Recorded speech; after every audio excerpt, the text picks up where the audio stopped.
You notice that I moved the stove from here because I waited for it to cool down since I don't want it to be too hot for the next part of the video. So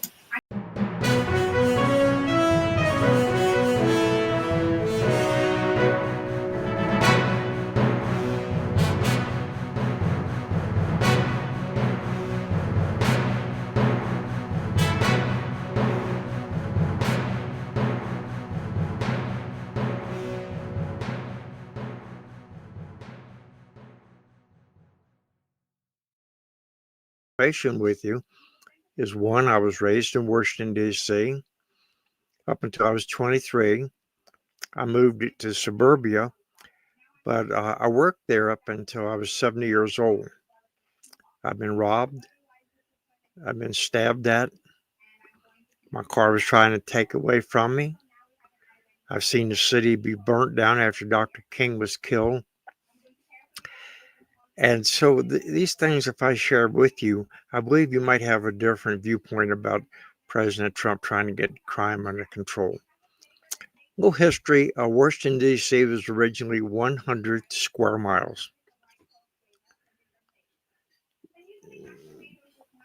But Virginia petitioned to have 35 miles of it returned, so 65 square miles a day. That's actually 65.1, I believe. And uh, out of that 65 square miles, 40% of it is actually owned by the federal government. You know, National Mall is 2 miles long. You have Rock Creek Park, which has 14 miles of horseback riding trails, and that's all federal. And those circle parks that we hate driving around, they're all federal property. The Federal Triangle, which was done in 1930 to consolidate government, didn't think government was going to get any bigger. And I like to buy that guy a cigar. Extends from 6th Street northwest to 15th Street, Pennsylvania Avenue, Constitution. It's a triangle, and that's 70 acres of ground, more federal buildings. So crime has went up expeditiously all my life, and accountability of crime has really went up. I'll give you the first example of I think being encountered with bad people. I was at G Place Northwest with two buddies. Three teenagers came up, and this would be in the 60s, right into my face and said, "Who's the best of three?" And I was pretty skinny. I weighed about 117 pounds. I said, "I don't know, but it ain't me." But my buddy Steve says, "I am, blah, blah." And instantly they placed the knife in his back. But Steve was a big Italian boy. The knife folded up, almost cut the guy's thumb off. I picked up a beer bottle, or not beer, Coca-Cola bottle, like John Wayne did, broke it off on the curb, but I had nothing but the nipple left. The other buddy with me was Cottony. He knew what to do with it, and we got some rocks. And we eventually saved ourselves. Police came along, arrested him, motorcycle man, all by himself. But it took 6 months to go to court. Cases would be continued. The final day, Washington, D.C., the lawyer says these young men are making A students, and it would not be fair to take them out of jail, so the judge gave them probation, and they didn't serve no time. Okay, what else has happened?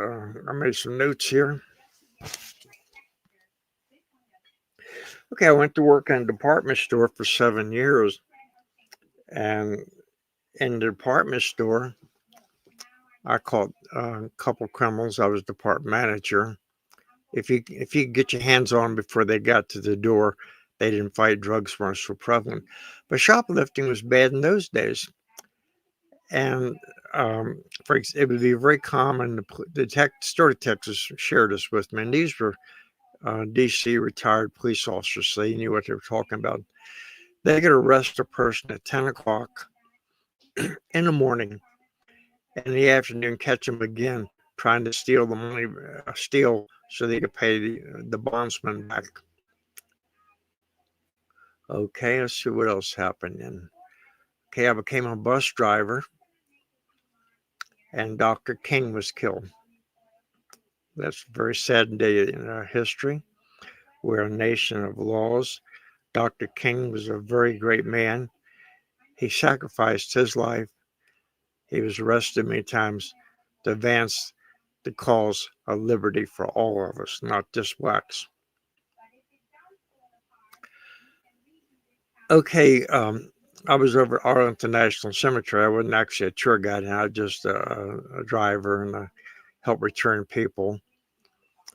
And we were picking up rumbles that the city was on fire. And I looked out at the from the tomb of the unknown soldier, and it looked like campfires all over the city. Okay, finally got the people back to the hotel safely, and the owner of the company asked me to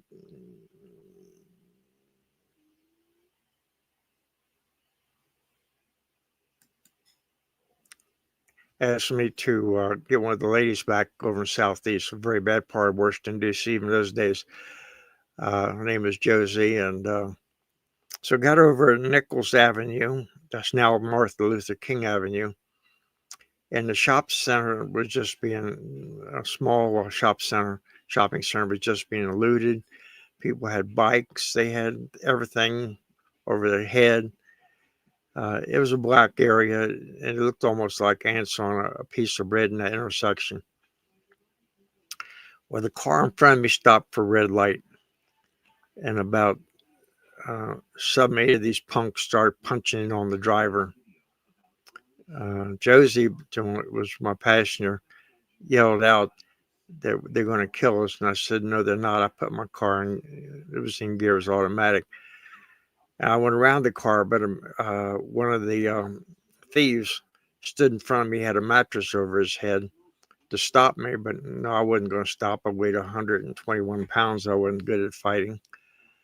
I floored the car. Right about the time I was going to hit him, I closed my eyes in case his head came through the windshield. I wouldn't get glass in my eyes. 3 or 4 seconds later, the car was gaining speed, but I don't hear nothing. Nope, my eyes. I don't know what happened to him, but his mattress was on the roof of my car, and part of it hanging down in front of the window. Okay, let's go on a little bit further. Um,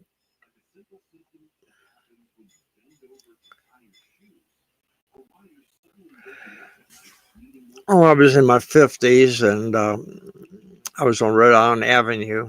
I stopped to make a car payment at the bank, drop the money in the bank. And I left the door of my bus open, and that was stupid on my part. At that point in time, this was about 30 years ago, we were having a bus driver or a cab driver actually being killed between Baltimore and Washington, D.C. I went over and put my money in the bank and come back. I ran, hopped up on the seat real fast, and got the bus out in the street, and 2 blacks came out, teenagers, and they wanted money. The problem was our bus company didn't collect money. We just had tickets. I refused to take the bus down the side street. I knew if I did that, I was going to be dead. I had planned to just let them whack on me a little bit and then crash the bus into one of the big trees. Once I convinced them I was new and my supervisors were behind me, I told them to go when they left. I was going to dive if they turned to shoot, but they didn't. Of course, they never were able to find them. Another time, when I was working for another bus company at 6th and E Street. Now, that would only be about 4 or 5 blocks from the National Mall. In fact, you go look down 6th Street, and you can see the National Gallery of Arts, the original building, Andrew Mellon's building. Working for them, we had to go park in an alley, and we had to be careful where we put our feet so we didn't get a needle jammed in our foot. Our bus company eventually started getting robbed, and these people were so drugged up that there was a driver and dispatcher. They tied them up and they told him where the safe was, and they kept whacking on the driver and the other guy. Finally, we had to take action to defend ourselves, and a little gunplay uh, came about thanks to the owner of the company. Another time, um, I used to let the people, when they'd go to the Lincoln Memorial, the Vietnam and the Korean, at nighttime, I would just park in front of the Federal Reserve. I repeat, the Federal Reserve Building. You see it on television a lot. People had about 50 minutes. It was easy for them to find the bus. If I went anyplace else, dropped them off. It made it hard for people to find my bus because you didn't always get the same spot when you come in. I'm sitting there eating a bag of potato chips. A man in a very well dressed suit came by and told me to get the F off his steps. I stood up and I said, I think these are my steps also, Federal Reserve. And he said to me, do you want to die? And I put my keys between my knuckles, my car keys, so I could punch better. But he turned and left. Well, my concern was that he come back when I was loading 50 people. If he said that to someone from on the bus, then there would be a fist fight, and I'd be out till 3 o'clock in the morning doing police reports. So I called Park Police. First thing, the dispatcher told me that he couldn't do anything because that wasn't his jurisdiction. They could only work on federal property. I said the Federal Reserve is federal property. Um, he disagreed. He says, "Sir, our area does not start until you get west of 17th Street." I said, "Sir, the Federal Reserve is at 20th and Constitution Avenue, 3 blocks." He says, "You're right."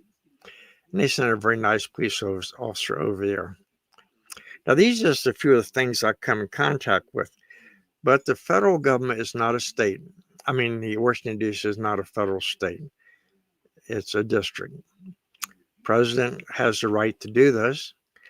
Now, the Democrats would much rather have people killed than President Trump get um, credit for any credit.